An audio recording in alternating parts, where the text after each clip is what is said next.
쌤, 쓸데없이 국어를 왜 배워요? 국어가 여러분 삶에 쓸모있게 만들어드립니다. 안녕하세요. 쓸데있는 국어 김보람 선생님입니다. 오늘부터 5주간 겨울방학 쌤튜브로 여러분과 함께 만나게 되었습니다. 저와 임종청 선생님께서 중학교 국어 공부 방법에 대해서 안내해 드릴 거예요. 처음 시작할 때 선생님 국어 우리 한국인인데 왜 쓸데없이 배워요? 라고 물었던 친구의 말 들으셨죠? 사실 이런 이야기들을 수업하다 보면 선생님이 굉장히 많이 듣게 돼요. 이 이야기에 공감하는 친구들도 아마 있으실 것 같네요. 그런데 선생님이 이 5주간의 쌤튜브 수업을 통해서 국어 공부가 내 인생에, 내 삶에 쓸데 있구나, 쓸모 있구나 하는 것을 알려드리려고 합니다. 그 중에서도 오늘은 첫 시간 어떤 책을 읽으면 좋을까에 대해서 말씀드리려고 해요. 방학도 다가오고 있고 새해도 다가오는 요즘 여러분들이 계획을 많이 세우실 것 같아요. 여러분뿐만 아니라 어른들도 계획을 참 많이 세웁니다.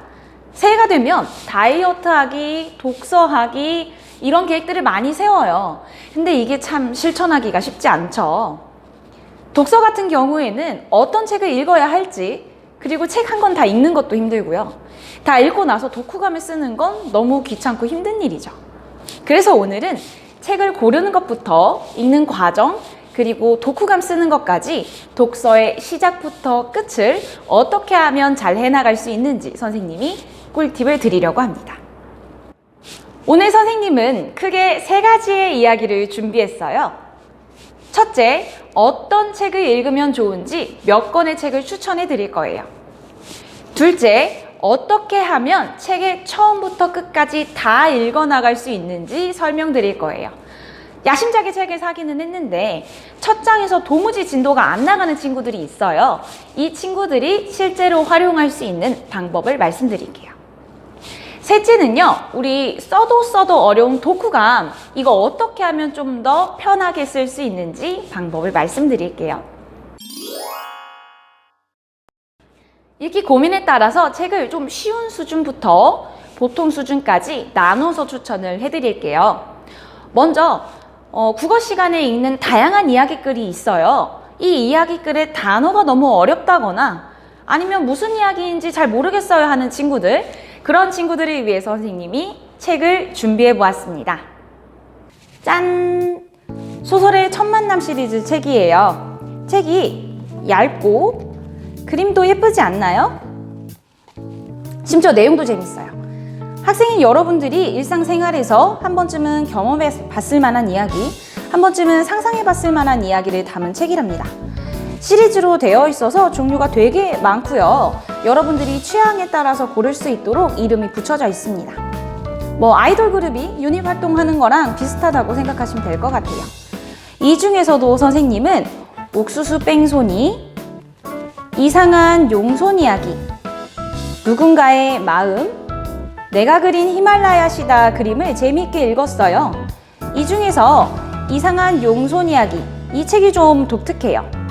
선생님은 어렸을 때 세일러문이라는 만화를 보면서 껐는데 여러분들 잘 모르시죠? 너무 세대차는 이야기 했나봐요. 아무튼 이 세일러문이 요술봉을 휘두르고 변신하고 정의로운 일을 하는 그런 영웅이에요. 초등학생 때 선생님도 나도 뭔가 세일러문처럼 변신할 수 있지 않을까, 나도 뭔가 영웅이 아닐까, 이런 뚱딴지 같은 상상을 좀 했었는데 이 이상한 용손 이야기도 비슷한 이야기를 그리고 있습니다. 주인공 친구가 내가 용의 자손이 아닐까 하는 의심을 가지고 퍼즐을 하나씩 맞춰나가는 이야기예요.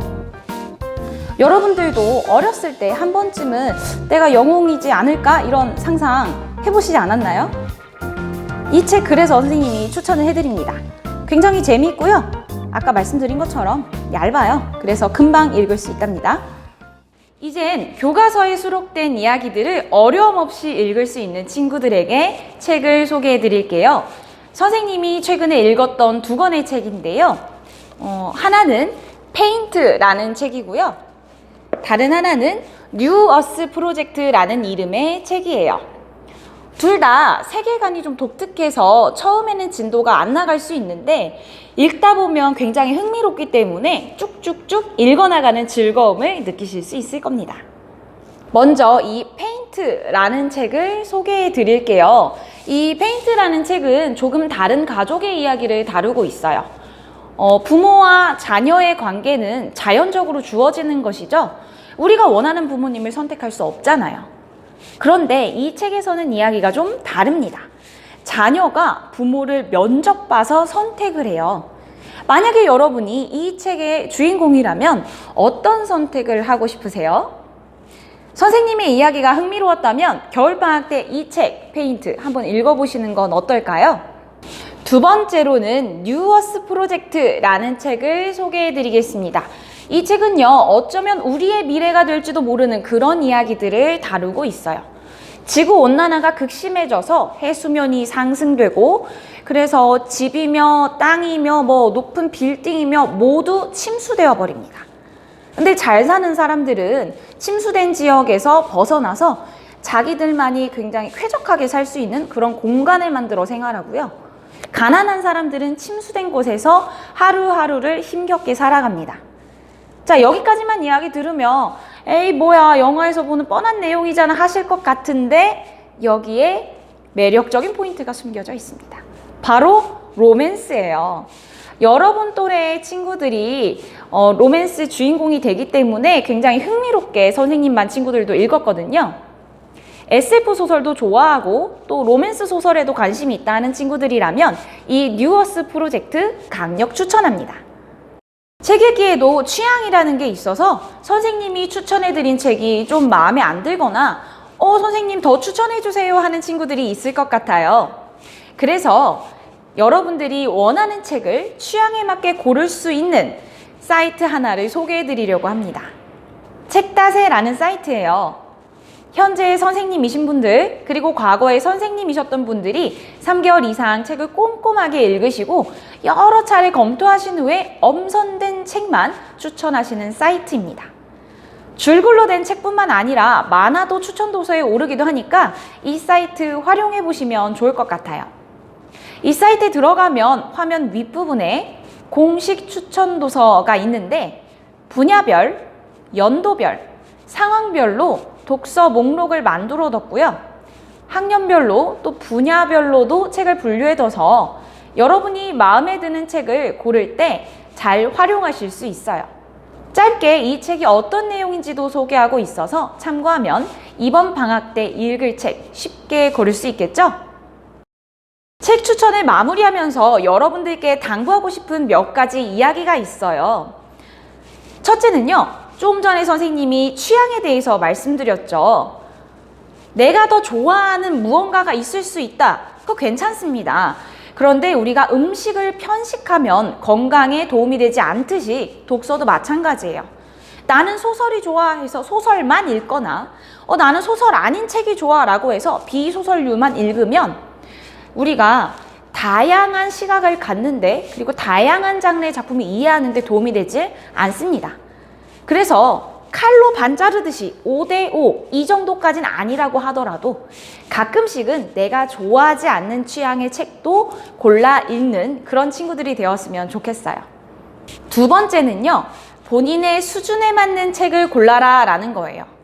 특히 공부를 곧잘하는 친구들이 새겨들었으면 좋겠어요. 본인의 수준보다 너무 어려운 책을 고르는 경향이 있더라고요. 어떤 친구는 친구들에게 뽐내고 싶어서 그런 경우도 있고 새로운 책, 어려운 책에 도전해보고 싶어서 그런 친구들도 있는 것 같아요. 총균세라든지 아니면 칼세이건의 코스모스 이런 책들을 골라서 너무 힘들어하는 그런 모습을 봤는데 그럴 필요가 없다고 생각해요, 선생님은.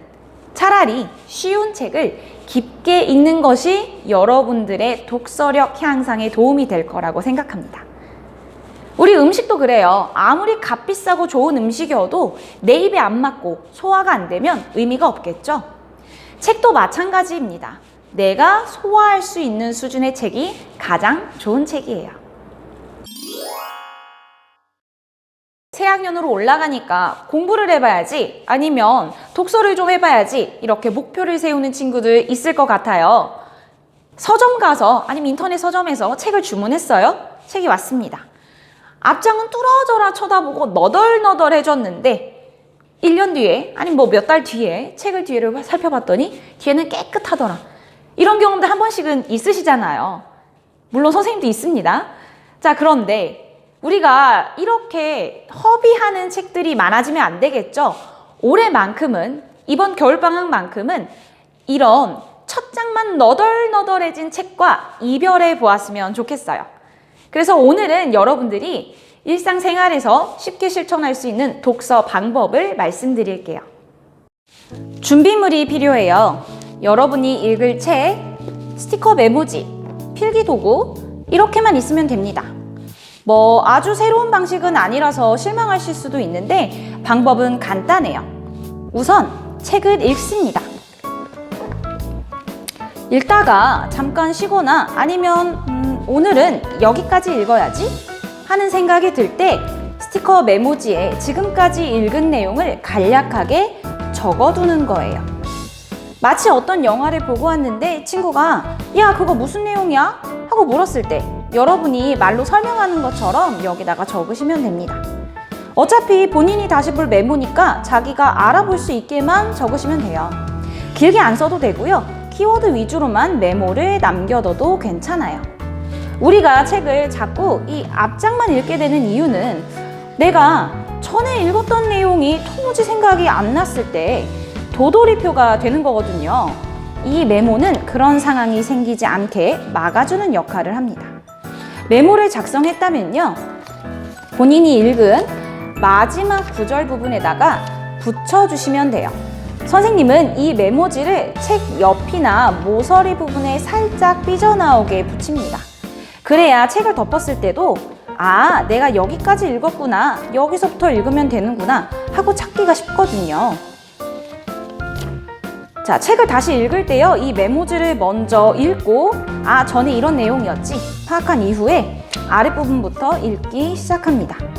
이 메모는 공책을 하나 마련하셔서 계속 모아두셔도 좋고요. 아니면 떼서 버리셔도 관계는 없어요. 여러분들이 원하는 대로 활용하시면 됩니다. 선생님이 지금까지 많은 친구들의 독후감을 읽어보았어요. 그런데 놀라운 규칙 한 가지를 발견했습니다. 바로 첫 번째는 읽게 된 이유로 시작해서 중간 부분에는 줄거리 이만큼 씁니다. 끝에는요, 소감이나 교훈이나 친구들에게 이 책을 꼭 추천하고 싶다라는 내용으로 끝나요. 선생님이 시켜서 읽었다, 부모님이 시켜서 읽었다, 방학이어서 읽었다, 우연히 읽었다 이런 내용으로 시작해서 참 재미있었다, 나도 이렇게 해봐야지, 이 책을 친구에게 추천해야지.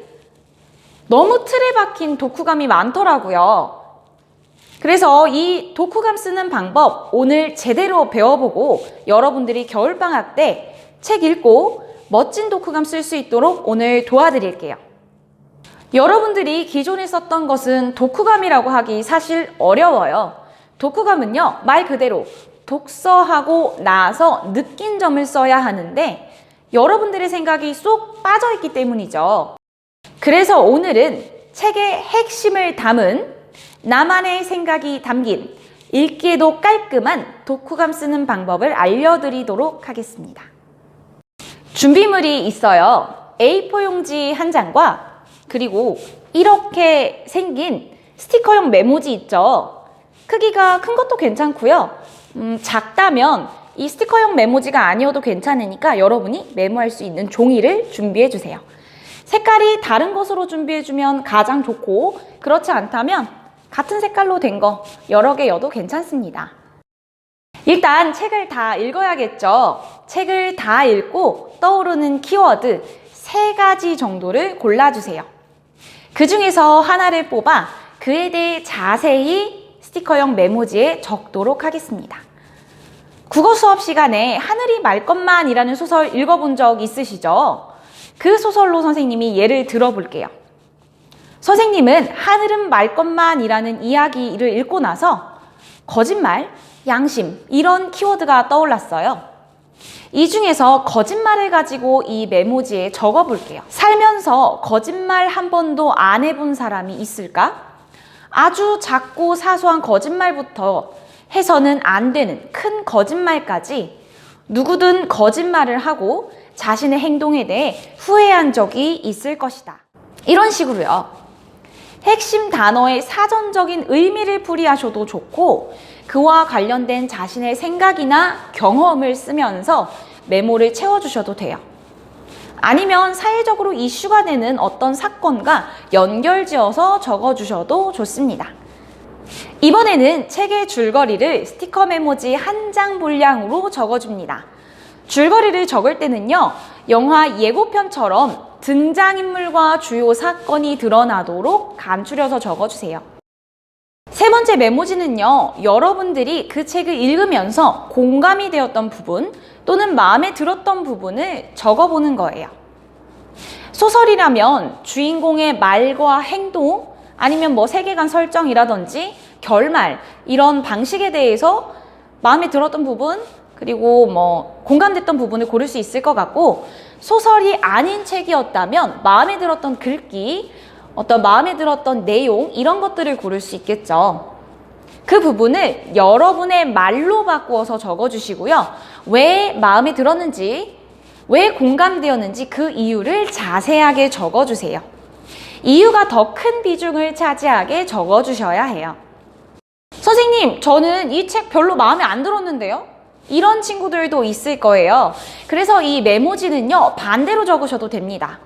이 책이 왜 마음에 들지 않았는지, 아니면 특정 부분이 마음에 들지 않았거나 난 이렇게 바꾸고 싶다라는 하는 내용이 있다면 그 부분을 적어주시고 왜 그렇게 생각했는지, 어떻게 바꾸면 좋을 것 같은지 이런 내용들을 메모지에 적어주세요. 이번엔 책을 다른 것과 연결지어서 살펴볼 거예요. 사실 책만 읽는 것도 좋은 건 아니에요. 책만 읽느라고 친구들과의 관계에 소홀하거나 아니면 세상 돌아가는 일에 관심이 없으면 이 책 읽는 게 아무 쓸모가 없겠죠. 그래서 이번에는 여러분들이 읽은 책을 사회의 어떤 일과 연결지어 보거나 여러분들이 본 영화, 소설, 다른 장르의 글, 영상 매체와 연결지어 보거나 아니면 여러분들이 직접 겪었던 경험, 여러분들이 평소에 했던 생각 이런 것들과 연결지어 볼 거예요. 책 읽기가 쓸데 있는 것이 되기 위해서는 이 활동이 가장 중요합니다. 자, 이제 독후감을 쓰기 위한 모든 준비가 끝났어요. 재료가 다 준비되었으니까 이제 요리만 하면 됩니다. A4 용지를 가로로 놔주세요. 그리고 반으로 접어주세요. 화면에 보이는 것처럼 종이의 왼쪽 위에 제목을 달아줄 건데요. 우리 독후감 다 쓰고 나서 그에 어울리는 제목을 달아보도록 하겠습니다. 자, 제목 아래 부분에는요, 여러분이 어떤 책을 읽었는지 정보를 좀 적어줄 거예요. 책의 제목, 지은이, 출판사, 출판 연도 이렇게 적어주시면 되는데, 선생님 이거 너무 어려워요 하는 친구들은 책 제목과 지은이 정도만 적어주셔도 좋습니다. 이젠 아까 우리가 공들여 만든 메모지를 써먹을 시간이에요. 책의 키워드에 대해 설명했던 메모지를 제일 처음에 붙여주시고요. 그 다음으로는 줄거리를 적은 메모지를 붙입니다. 나머지 두 개의 메모지는요, 여러분들이 원하는 대로 붙이시면 돼요. 내용의 흐름이 자연스럽도록 순서를 바꾸실 수 있습니다. 이렇게 붙인 메모지는 각각의 문단이 될 거예요. 그대로 옮겨 적어도 좋지만 필요에 따라서 내용을 수정하거나 추가하거나 빼거나 하는 과정을 거칠 수 있습니다. 각각의 덩어리에 어울리는 소제목을 달아주면 좋고요. 글밥이 조금 모자란다 싶은 친구들은 맨 아랫부분에 솔직한 이 책에 대한 후기를 적어주세요. 이 책을 정말 추천하고 싶다. 그러면 친구들에게 추천하는 내용을 적어도 좋고요. 내가 읽기 이 책 좀 별로였다. 그럼 솔직하게 이 책이 왜 별로였는지 그 이유를 밝혀주시면 됩니다. 여러분이 적은 독후감이 지금 화면에 보이는 것과 같은 형태가 될 거예요. 선생님이 오늘 알려드린 방법은 한 편의 글을 통으로 쓰는 것이 아니라 조각 내서 쓰는 거라서 조금 더 쉽게 접근할 수 있다는 장점이 있어요. 그리고 책에 대한 여러분의 생각을 담아내는 진짜 독후감을 쓰는 방법이라는 데서 가장 큰 장점이었던 것 같습니다. 물론 굉장히 새로운 방식은 아니었어요. 대신에 그런 만큼 실천하기에도 쉬운 방법이었다고 생각해요. 이번 겨울방학 때 이 방법 활용해서 독후감 한 편 적어보는 건 어떨까요? 오늘은 여러분들에게 미션을 하나 드리려고 합니다. 이번 겨울방학 때 읽을 책 한 권을 골라주세요. 그리고 우리 겨울방학 쌤튜브가 끝나는 5주차까지 그 책을 다 읽고 독후감 한 편을 써보도록 하겠습니다. 선생님도 여러분과 함께 책을 읽어보도록 할게요. 모두 실패하는 사람 없이 한 권의 책 다 읽기를 응원하겠습니다. 지금까지 쓸데있는 국어 김보람 선생님이었습니다. 다음 시간에 또 만나요. 안녕!